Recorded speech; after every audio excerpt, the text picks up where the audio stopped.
From night to night, they get on the stage and lend their hand to the audience. They invite them to step into their universe and music for a few hours, and by doing so, they bring them joy and emotion, until one day, a statement appears on their social media profile. White background, black text, containing words like hiatus, disbandment, or graduation. Then, if circumstances allow it, they put on one final show, a very emotional concert where they share their world and art with the audience for one final time. Then, they say their farewell, the curtain drops, and everything fades to black. Tell me something, have you ever wondered what happens to musicians after their final show? Where do they go? Some form new bands and try to repeat the same cycle, aiming for better success. But most of them, sooner or later, will step off the stage for good. That's when a musician dies, and a civilian is reborn. A civilian who's often in their 30s with a 10-year gap on their resume and a huge problem. How to return to the normal life they left behind years ago, competing against both inexperienced youth and experienced people their own age.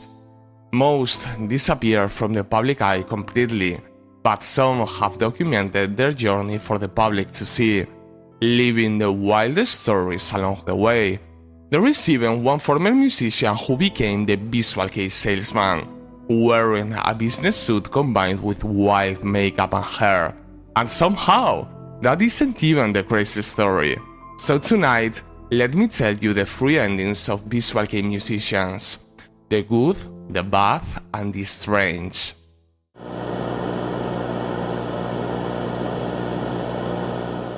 Let's treat this as if it were an otome game or a visual novel.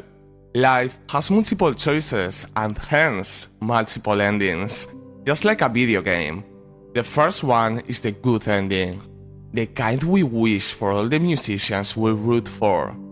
Since they've spent years developing their musical skills, we want them to stay in their industry, it's their craft. To do that, after a band ends, many try to begin new projects and musical journeys. They go back and try to build from scratch what they once had and lost. Sometimes, they even build something bigger than before, our first example being Camillo. During his years with Vkei, he found great success. But he also had to endure a very unstable lineup that would eventually break the band into pieces. He founded the band in 1994 with various members, and by the year 2001, he was all alone in what essentially had to become a solo project. As the years passed, he was able to get musicians by his side again, only for them to either quit music soon after or end up skipping gigs and ghosting the band. It got to the point where he decided to disband entirely and create a new project by teaming up with Hisaki. As you may know already, Versailles became one of the biggest Visual Kei acts to this day. That would be the dream, right? A musician breaking away from their past life, just to build something even bigger and reach more people. Some were able to, but sometimes it doesn't work out quite right. If you are a late millennial or early Gen Z like me, I'm sure at some point you have probably blasted a Maggie Bray song at full volume, screaming with all your strength until your throat gave up.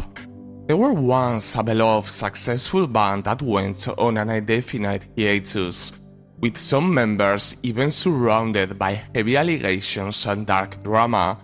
But let's focus on Suzuku, the former singer of the band. After Maggie Bray disbanded, he was left in a very poor mental state, but eventually began working with other groups and even started a solo career. As time passed, he seemed to have found success again in his projects, but most importantly with the band Jrock, only for them to go on hiatus after some concerning allegations regarding their drummer. After building two successful projects from scratch, circumstances completely out of his control took them away as if they were nothing. Luckily for him, not only does he have a solo career to work with, but he also did something many musicians do to avoid depending solely on their bands for a stable income. He became a vocal coach, meaning he found success with music as a job off the stage. This is the path most former musicians strive for after they retire, to use the skills they built to train and help the next generation.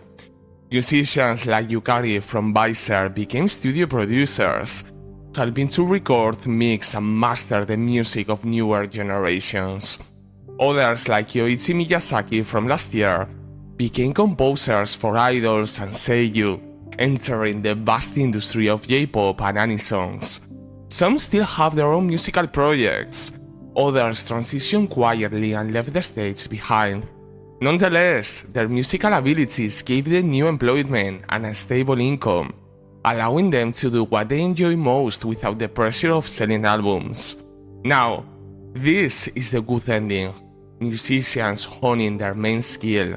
However, Visual Kei musicians, especially modern ones, develop another skill too, one that can be used for good or for evil, a very scary one.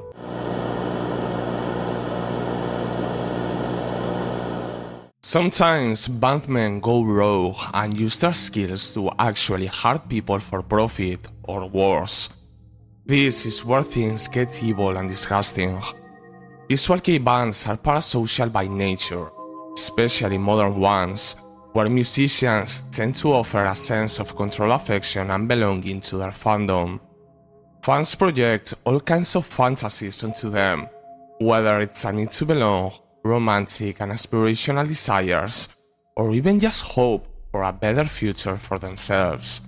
Anything goes, and everyone can have a unique, one-sided relationship with a band or a musician. That by itself is not a negative thing. Many activities these days are parasocial to some degree. The problem comes when some use those parasocial skills to prey upon the most vulnerable. Young women, some of whom are even underage, taking advantage of the fact that they still have innocent hearts, little to no life experience, and are just excited to actually meet the people they admire. There are many possible scenarios here. The least evil, I guess, would be exploiting others for financial gain. Predatory bandmen always notice the fans who attend every concert, spend whatever they have on merch and checkies, and even buy multiple copies of the same CD. Little by little, they lure them in with fan service, making them feel special during concerts and letting them get closer. Then, the nightmare begins. They start demanding money, using elaborate lies, and some even force these fans into the adult industry, just to extract as much money from them as possible. There is an article detailing one of the most flagrant cases, where the drummer of a Visual Kei band exploited a woman for 2 decades and took more than 100 million yen from her. That's almost €1 million. He promised to marry her and lied, claiming he needed to pay off debts to the Yakuza, only for her to learn years later that he was already married, had kids, and those debts never existed. Over the years, many cases like this have been documented. Maybe not always as extreme, but sadly, way too many bandmen try to exploit young women. As a matter of fact, some musicians have rightfully insulted those predatory bandmen, saying, "You are just a host with a guitar." And there is some truth to that. When they retire from the stage, some musicians pursue a career in host clubs, transferring those same parasocial skills into a business that preys on the lonely, without even putting up a musical facade in the first place. But that's not the worst that had happened, and sadly, we both know it. The bad ending can be even more evil. Whether money is involved or not, many musicians use their position of influence for something even darker: dating. And I don't mean normal relationships. I mean abusing their position of power to once again prey upon the most vulnerable.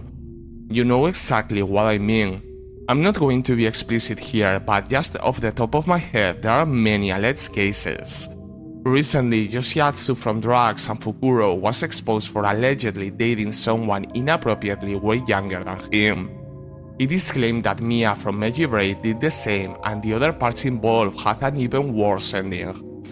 An American person recently spoke out about her experience with Kyoka from a live marriage when she was just 15 and he was almost 30.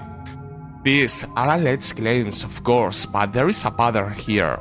A very dark and scary one for that matter. Even outside Visual Kei, this tends to be way too common, as the internet shows us these days.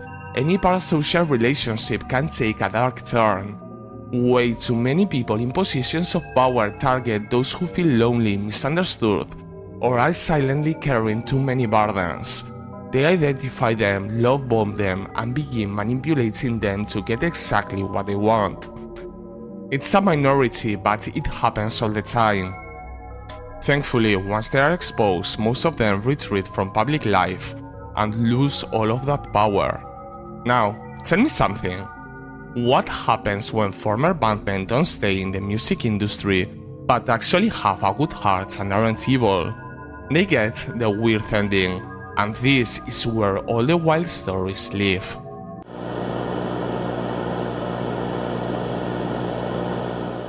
So far, we have established that bandmen have two main skills, right? They can create music and they can handle parasocial relationships. But there is so much more to it. They know styling, design, marketing, and so much more. In my humble opinion, artists are entrepreneurs who sell an emotional product rather than a rational one. So the challenge they face is how to translate those skills into the civilian world. This is where the weird endings begin. For some, it means opening up a business using what they've learned. This is the case for Hero from Vkei, a once beloved Osharikei band that actually made it onto the Oricon charts. After a solid 9-year run, they disbanded in 2014. Then Hero found himself in a weird position. As he applied to various companies, everyone seemed to ignore his last decade of work and pretend he didn't have any experience.